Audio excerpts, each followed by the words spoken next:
métodos pedagógicos que reflejaron un modo de vida. Maestros autoritarios que imponían las lecciones a golpe de regla, maestras entregadas a alumnos de distintas edades, estufas en medio de la clase para combatir el frío del invierno, la lista de los reyes godos, los ríos y los cabos de la península ibérica. Pero también el respeto por los profesores, el valor del esfuerzo, la inocencia de los juegos infantiles. Los autores nos han hecho recordar que la escuela es un reflejo de una época, de una sociedad y de un momento histórico. Pero esta muestra no pretende simplemente ser un territorio para la nostalgia, sino la oportunidad para reflexionar críticamente sobre la evolución de la sociedad. Con alegría vamos contentos, al colegio nos gusta mucho ir. Vamos contentos siempre al colegio para aprender a leer y a escribir. Hoy nos hemos venido a la ciudad de Huesca para visitar el Museo Pedagógico de Aragón y realizar un viaje al pasado para recordar que la escuela es un reflejo de la época, de la sociedad y un momento histórico. Conoceremos también la escuela por la que han pasado nuestros padres y nuestros abuelos, la disciplina que existía en aquel tiempo, la rutina de trabajo y los métodos pedagógicos, entre otras cosas. Además, analizaremos los cambios políticos, sociales y económicos que han evolucionado en la escuela, además de otros aspectos importantes como fueron la metodología que impartieron, la didáctica que suponía, la alimentación básica, los juegos que impartían y todo eso. En este audiovisual os mostraremos todos los momentos del desarrollo de un curso escolar de aquella época, de principio a fin, con todos sus castigos, sus clases, sus métodos de enseñanza. Os invitamos a que nos acompañéis en este maravilloso viaje por el pasado del siglo XIX. En la escuela tradicional, la escritura, junto con la lectura y el cálculo, eran las tres materias importantes para enseñar. Desde el primer día, lectura y escritura ocuparon un tiempo importante en el horario escolar, pero hasta mediados del siglo XIX no se enseñaron simultáneamente. Se aprendía a leer con la ayuda de otros alumnos mayores y se repasaba luego lo aprendido individualmente con el maestro. Estamos aquí con Víctor Juan, el director del Museo Pedagógico. Hola, Víctor Juan. ¿Nos podrías contar cuándo y por qué se funda un museo de este tipo? Bueno, pues este museo nace de una colección que Rafael Jiménez, un maestro de aquí de Huesca, siendo director del CPR, reunió aprovechando los materiales que se quedaban en las escuelas que cerraban. Y Rafael Jiménez tuvo la intuición de pensar que este material pues era un material valioso para entender lo que la escuela había sido, lo que había sido ser maestro y lo que había sido el niño. Y él gestionó esta colección sin que el museo existiera. El museo se crea por decreto del Gobierno de Aragón de 2006, en mayo de 2006. El sentido de este museo pues es un poco lo que te comentaba, explicar lo que ha sido ser niño, explicar lo que ha sido ser maestro, y luego también explicar la escuela, pero teniendo en cuenta que cuando uno analiza la escuela, en realidad está analizando la sociedad de cada momento, que plasma en esta institución por la que pasa toda la población, sus valores, sus referentes, aquello que se estima importante. En los primeros años del siglo XIX se publican ya numerosos libros de lectura que sustituyen a las cartillas, catones y manuscritos tradicionales. Estas piezas evocan cómo aprendían nuestros padres y abuelos y cómo se enseñaba en otra época no muy lejana, pero sí muy diferente.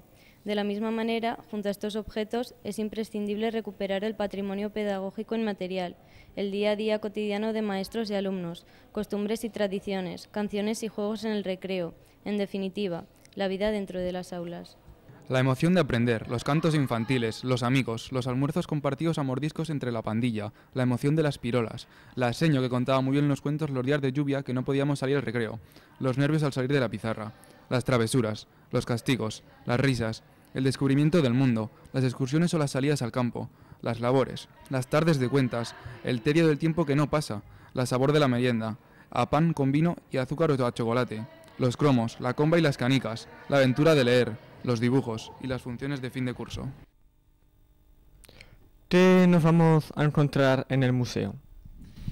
Pues yo creo que lo que más sorprende o lo que más llama la atención es que vamos a encontrarnos materiales y espacios conocidos para todos, porque todos nosotros tenemos experiencia escolar, entonces vamos a encontrar mobiliario, quizá no el mobiliario en el que nos sentábamos todos cuando éramos niños, pero muy parecidos. Vamos a encontrar material didáctico, mapas, globos terráqueos, cuadernos escolares, útiles de escritura.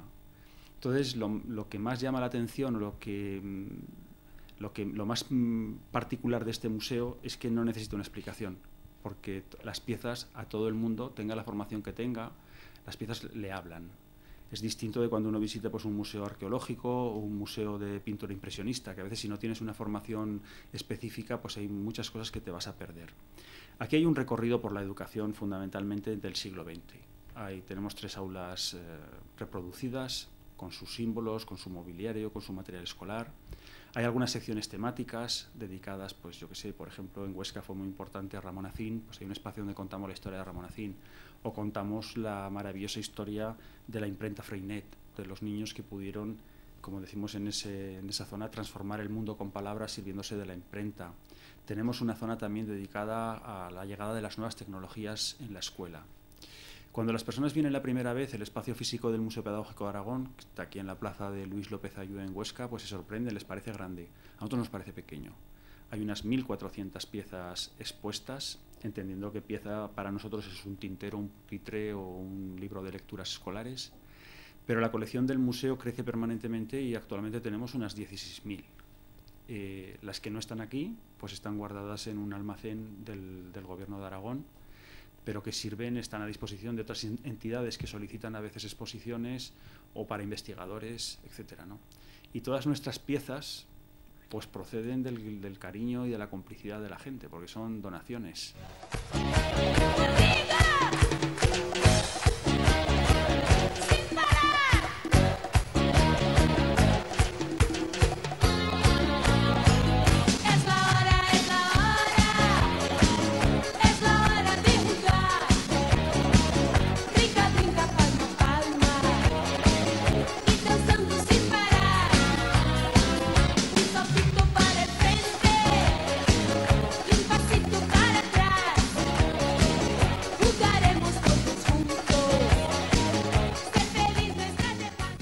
¿Qué recomendación nos da para visitar el museo?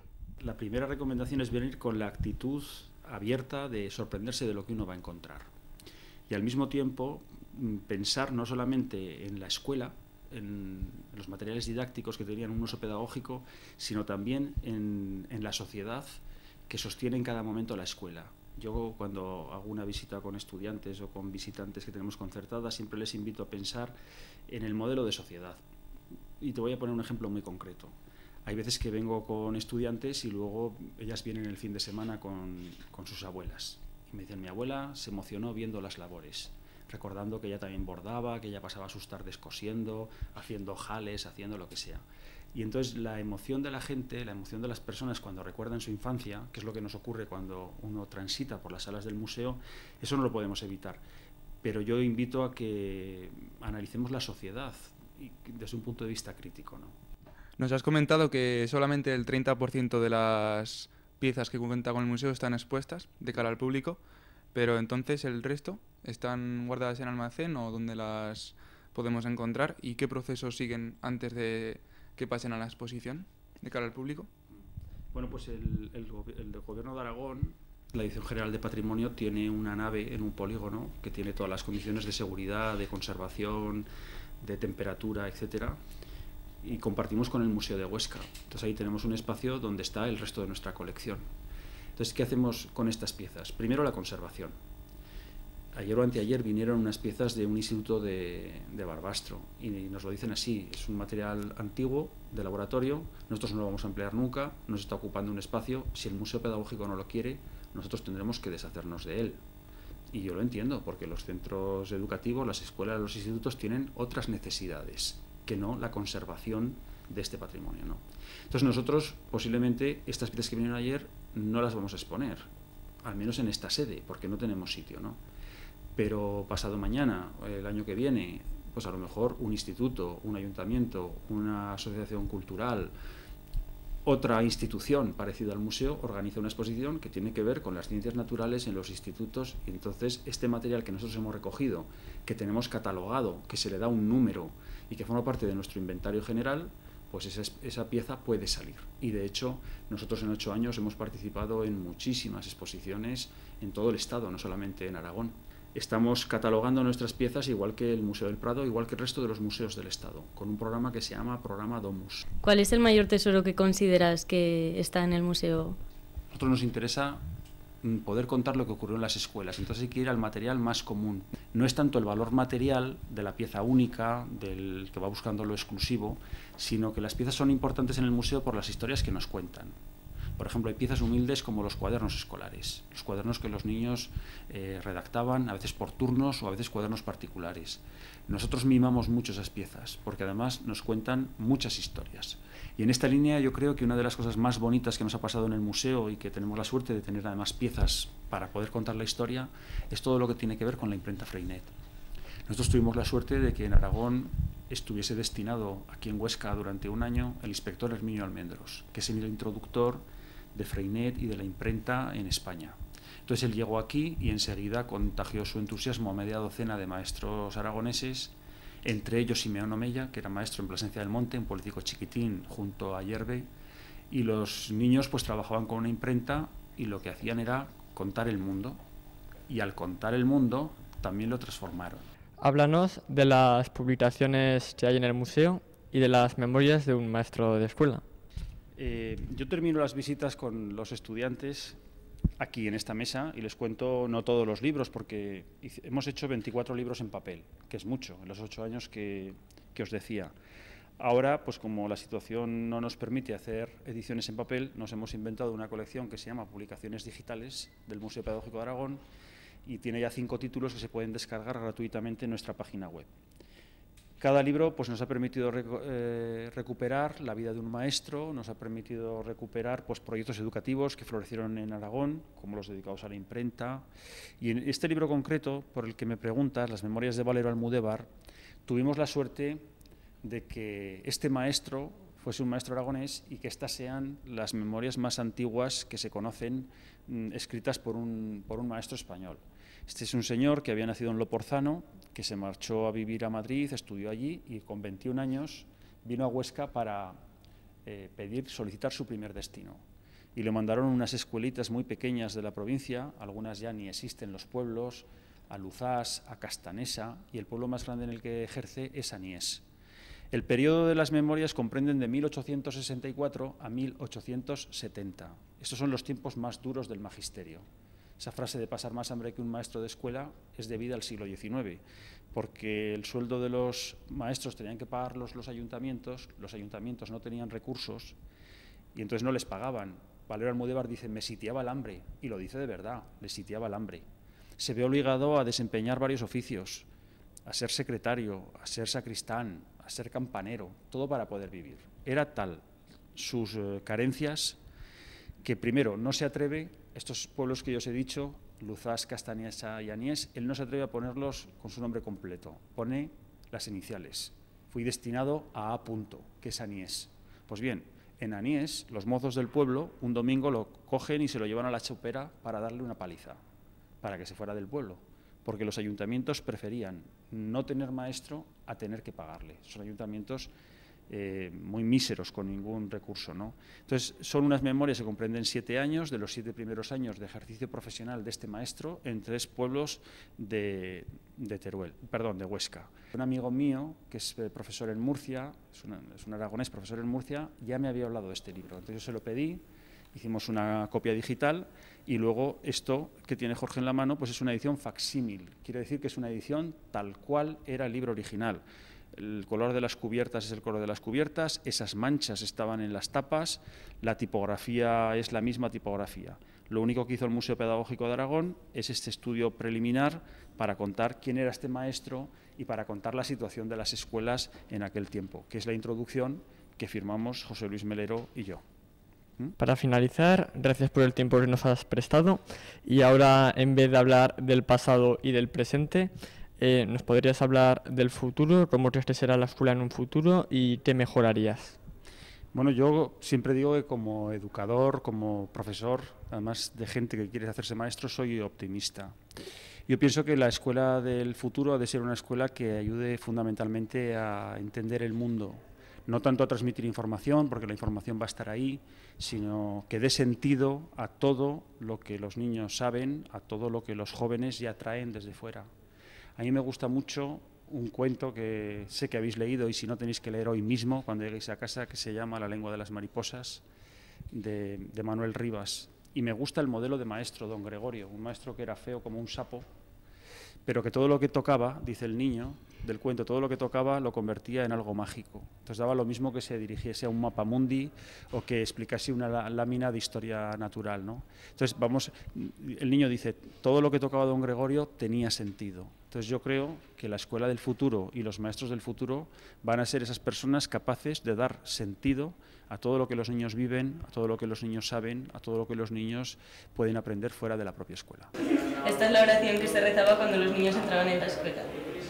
Señor Dios, os rogamos y iluminéis nuestro entendimiento y mováis nuestra voluntad para que aprendamos con la debida atención y provecho cuando por nuestros maestros se nos enseña para bien temporal y eterno. Así os lo pedimos por Jesucristo nuestro Señor. Amén. Hacemos una pausa para publicidad y enseguida volvemos.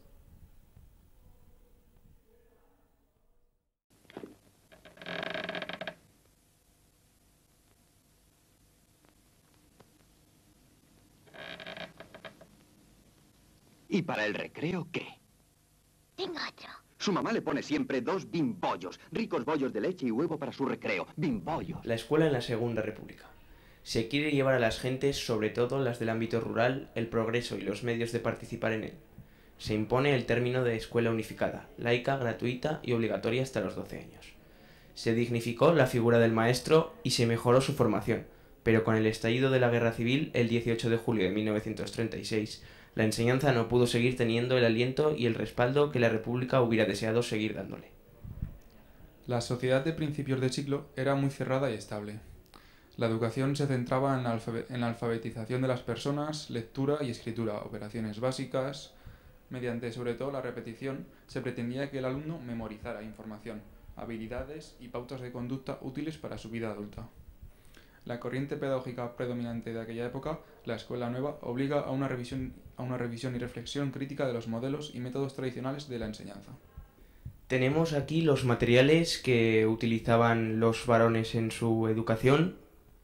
Podemos destacar un curioso brasero en el que los alumnos se traían las brasas desde casa para calentarse en la escuela. Libros, maletines, escuadra, cartabón, regla, compás, globo terráqueo y muchas cosas más. Esto se llama un telullo eléctrico. Con este extraño artilugio se explicaban los movimientos de rotación y translación de la Tierra, es decir, el día y la noche, las estaciones del año. Aquí tenemos una curiosa caja Arcom donde exponían los mapas de la época. Guardaban aquí las colecciones de los diferentes tamaños de mapas. Es curiosa porque a primera vista parece una caja fúnebre, pero aquí en el interior guardaban los datos de los diferentes mapas mundiales.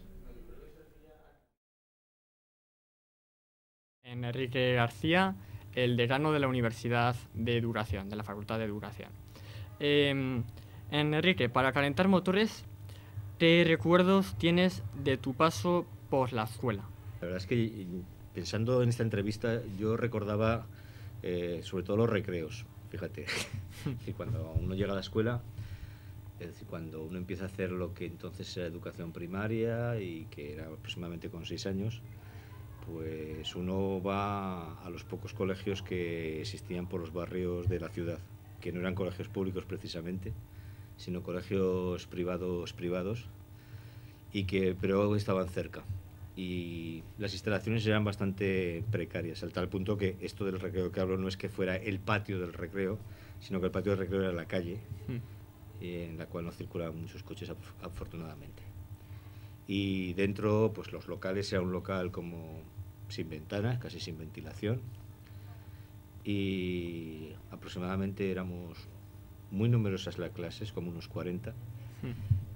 Y la verdad es que bastante competitiva, ¿vale? Es una de las cosas que siempre he recordado que había, que era como muy, diríamos, como una especie de carrera de obstáculos. Experiencia profesional, ¿cómo ves la educación del pasado comparándola con la educación de hoy en día?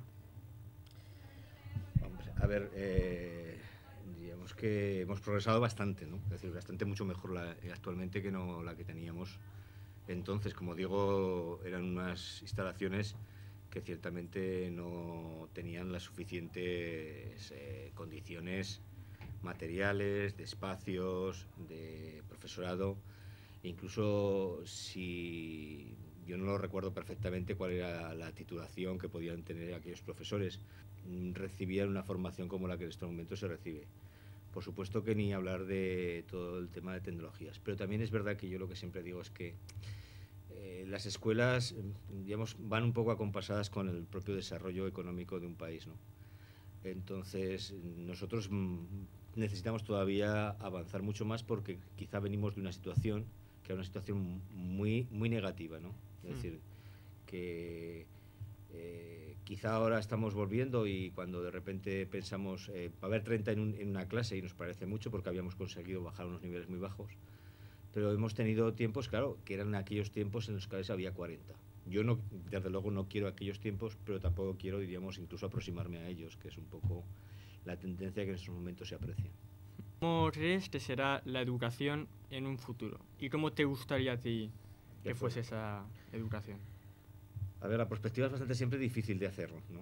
Sobre todo porque creo que no tenemos suficientes elementos y sobre todo porque no tenemos la capacidad de ver cuáles son los cambios que cómo se van aproximando, ¿no? Los cambios cada vez son mucho más rápidos, digamos, y no sabemos exactamente cómo va a ser en un futuro.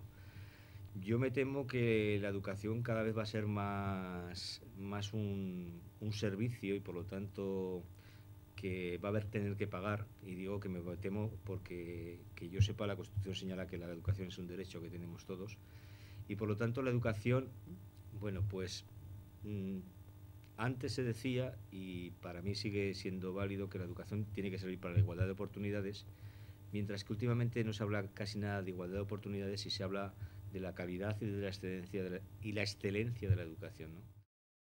Hasta aquí nuestra visita al museo, donde hemos disfrutado mucho de la experiencia y a ver las opiniones de los compañeros. Ya visitemos este museo con la Facultad de Magisterio y como nos ha gustado tanto, pues hemos repetido. Como dicen mis compañeros, ha sido una visita muy instructiva y entretenida, así que os recomendamos que vengáis. Los guías son... Esperemos que hayáis disfrutado con el audiovisual que hemos preparado, que muestra un poco todo lo que nos ha dado tiempo en una mañana a ver sobre la historia de la escuela en el siglo XIX. Chocolate con leche, Nestlé Extra Fino. Chocolate con leche.